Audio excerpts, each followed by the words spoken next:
भाई दोस्तों, देखें क्या डॉक्टर अहमद ने हमारा ज़िंदगी बर्बाद कर दिया है। एक आदमी कहने पे मैं चला गया वो डॉक्टर अहमद के पास दिखाने के लिए, तो वो डॉक्टर ने बोल रहा है कि देखो कि ये खोल के दिखाओ।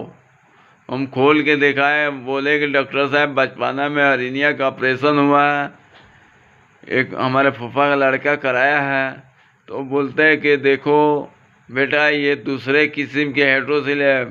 तो हम डॉक्टर से बोले कि नहीं डॉक्टर साहब, फूलता है, नीचे में लटक रहा है और दर्द करता है, तो थोड़ा देखिए ना। तो बोलते हैं कि आपको दूसरे किस्म के हाइड्रोसिल है। तो हम बोले कि कौन किस्म के हाइड्रोसिल है। तो बोलते हैं कि नहीं ऐसे ऐसे बात है, दूसरे किस्म का है।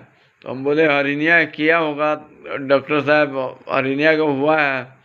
तो बोलते हैं कि नहीं हर्निया किया होगा तो हाइड्रोसिल नहीं किया होगा, इसी के कारण से आपको तकलीफ़ होता है।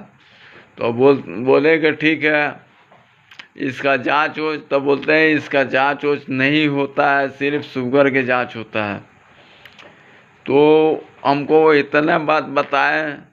तो 19 मार्च को गए थे, एक दूसरा आदमी भेजा था। 19 मार्च को गए थे, 22 मार्च को मेरा ऑपरेशन कर दिया। ऑपरेशन करने के बाद कोई नस काट के खींच दिया।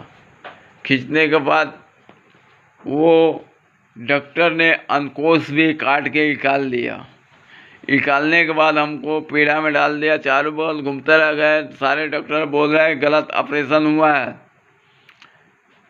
तो चारों बगल कहीं भी इलाज नहीं हुआ इसका। तो रचित साहब के पास, रवि राय के पास गए तो वो बोले कि नहीं आपको ज़िंदगी को ख़राब कर दिया, डॉक्टर ने चाल चल दिया, कि आपको ऑपरेशन करने वाला नहीं था, फलेरिया था, आप जाके डॉक्टर के पास फंस गए। तो उनके पास हम आए, बोले कि डॉक्टर साहब ऐसा ऐसा क्यों कर दिए। तो बोलते हैं कि हम सबसे बड़े डॉक्टर हैं मीरगंज में। तो हम बोले डॉक्टर साहब हमको ज़िंदगी बर्बाद कर दिया, पहले धक्का मार के हमको निकाल दिया, हमारे बच्चे को भी निकाल दिया, हमारे वाइफ को भी निकाल दिया। हम रो रहे थे, कोई सपोर्ट करने वाला नहीं था। हम जाके केस किए, केस के दौरान पकड़ाने पाया तो डॉक्टर ने हमारे पर्दार में पैसा छीट के, अगल बगल में गुंडे लोग का छीट के हमको चाल चल दिया। हमको मालूम नहीं था कि गुंडे के क्या है। हम सीधा दिल के आदमी थे, पेंट के काम कर रहे थे, सीधा दिल के आदमी थे। वो ने उठा के लेके गए, बोले कि इलाज कराने के लिए लेके चल रहे थे, स्कॉर्पियो में लेके गए। आइए रास्ते में भिड़ा के पिस्टल के साथ सुलनामा पे साइन करा लिए एक तरफा।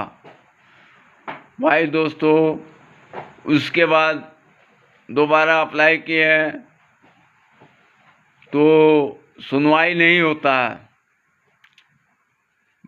जो साइन कराए थे तो जज के सामने हम गए थे, जज ने हम रो रहे थे, जज ने कुछ नहीं बोला। हम रो रहे थे, कुछ नहीं बोला। पीछे से साइड से बोल दिया था लोग अब ये पागल है जज साहब। तो मालूम नहीं क्या कर दिए क्या नहीं, उसके बाद कुछ नहीं बताए। डॉक्टर ने ऐसा ऐसा चाल चल दिया। उसके बाद दोबारा अप्लाई किए हैं तो कोई सुनवाई नहीं हो रहा है। भाई दोस्तों, सरकार से ही प्रार्थना मांग रहे हैं, माफ़ी मांग रहे हैं कि सरकार भी सुनवाई नहीं करती है। कहीं भी जाते हैं नहीं पुलिस सुनवाई करते हैं, नहीं एफसी साहब सुनवाई करते हैं। अब यही माफ़ी मांगते हैं कि बीने जो तिवारी हैं एफसी साहब, उनसे भी माफ़ी मांगते हैं कि इसको सुनवाई किए करें। इसलिए कि भाई हमारे जो बच्चों को कम से कम मुँह देख के आप सुनवाई करें। ये बच्चे 4 आदमी हैं, ये कमाने वाला नहीं है, आज के डेट में भूखे सोए हैं। ऐसा हम पेंट के काम करके अपना बच्चा को चला रहे थे। आज के डेट में कोई सपोर्टर करने वाला नहीं है, नहीं भीख मांगने जाते हैं तभी भी नहीं मिलता है। एक 4 नस के पीढ़े पे हम नाच रहे हैं। हमारे वाइफ ने कार्टून बना के 10 पैसे पे घर चला रही है, कभी खा रहे हैं बच्चे, कभी सो रहे हैं। भाई दोस्तों देखिए ये कैसा हम लोग की ज़िंदगी कट रहा है। अगल बगल पर्दार लोग हंसते रहते हैं, डॉक्टर को सपोर्ट करते हैं, हमारा कोई सपोर्ट करने वाला नहीं है।